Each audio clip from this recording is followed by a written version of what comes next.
अहम ब्रह्मास्मि, मैं ही ब्रह्म हूँ। अहम ब्रह्मास्मि, मैं ही लक्ष्मीनारायण भगवान हूँ। अहम ब्रह्मास्मि, मैं ही द्वारकाधीश भगवान हूँ। अहम ब्रह्मास्मि, मैं ही जगन्नाथ जी महाराज। ये जो है अब चौथा वीडियो है, आप साक्षात्कार का ये चौथा वीडियो है। तो अहम ब्रह्मास्मि, तो ये अथर्ववेद का महावाक्य है, इसका पूजन अर्चन बंदन कर लो। हरिओ।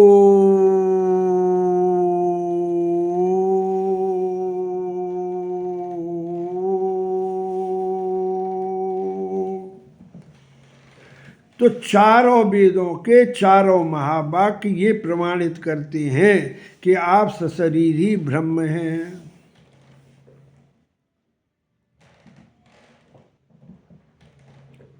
लेकिन हजारों जन्मों से, हजारों वर्षों से इस शरीर में, हृदय में माया रूपी अहंकार का सर्प कुंडली मार के बैठा है, जो इस सत्य को पचने नहीं देता, इस सत्य के साथ सहज नहीं होने देता।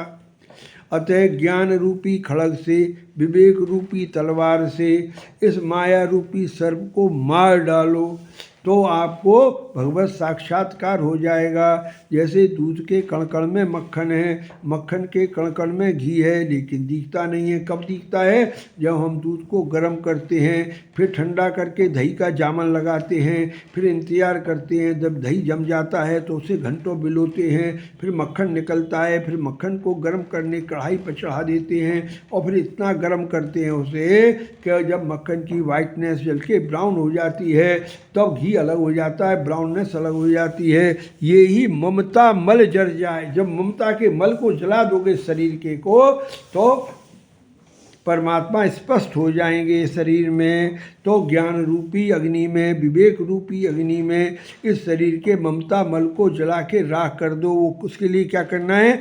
उसको शास्त्रों को सुनना है, गीता को सुनना है, रामायण को सुनना है, और गुरु के वचनों को सुनना है, फिर उस पर विश्वास करना है, और विश्वास ही भक्ति है। फिर उस पर मनन करना है, फिर चिंतन करना है, फिर निधिध्यासन करना है। ये जो है आप निधिध्यासन करना है, फिर ज्ञान का विज्ञान भी बनाना है। ज्ञान का विज्ञान क्या होता है? जैसे भगवान ने कहा गीता में कि 18वें अध्याय में, पूरी गीता सुनाने के बाद अर्जुन से 18वें अध्याय में कहा कि संसार में जो भी जीवांश है सब मेरा ही रूप है। वासुदेव सर्वम, अहम वासुदेव सर्वम, मैं ही वासुदेव के रूप में हूँ। तो सब वासुदेवों का पूजन अर्चन कैसे होगा?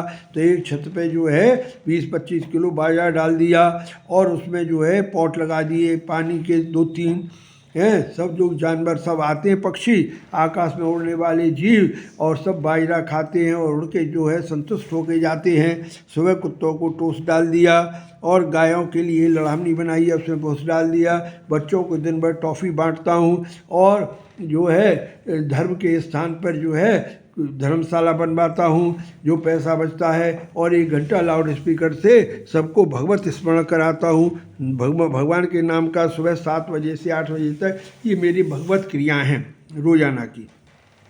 और इस पूरे शरीर की सेवाएं भगवान के लिए अर्पण की हुई हैं। तो ये जो है,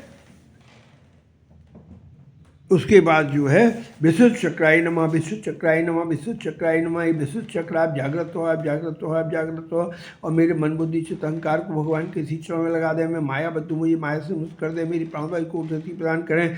मैं आपका पूजन अर्चन बंदन करता हूँ। हरि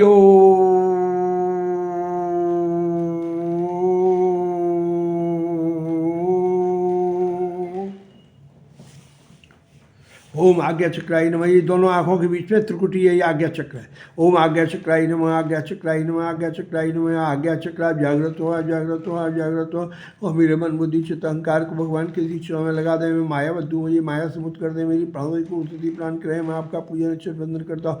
हरि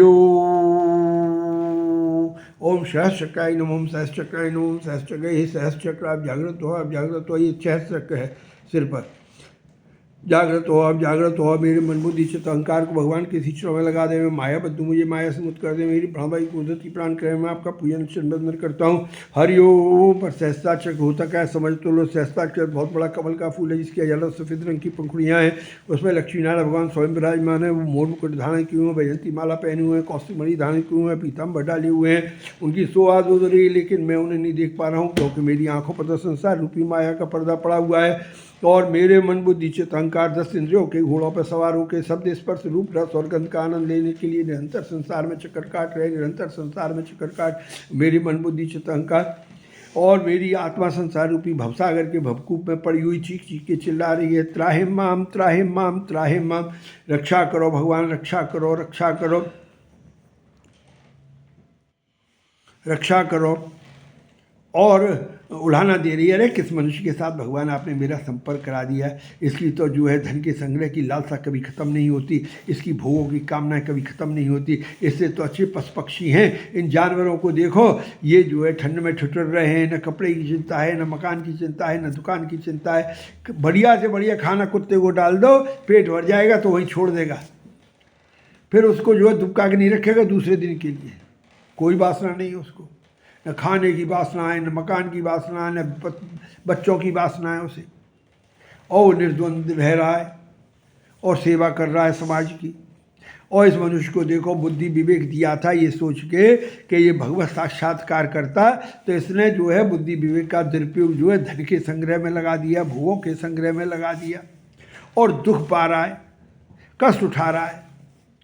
और भगवान भोगों के इसके कोई नियम भी नहीं है, हमेशा इन्हें भोग के लिए लालायित रहता है। एक राय आते 100 साल के हो गए, उन्हें कैंसर हो गया, हार्ट अटैक हो गया और मरने को हुए, तो उन्होंने अपने बच्चों को बुलाया, कभिया मैंने तुम्हें पैदा किया है, मेरे तुम पर बड़े एहसान है, तुम ऐसा करो मुझे अपनी जवानी दे दो और मेरा बुढ़ापा ले लो।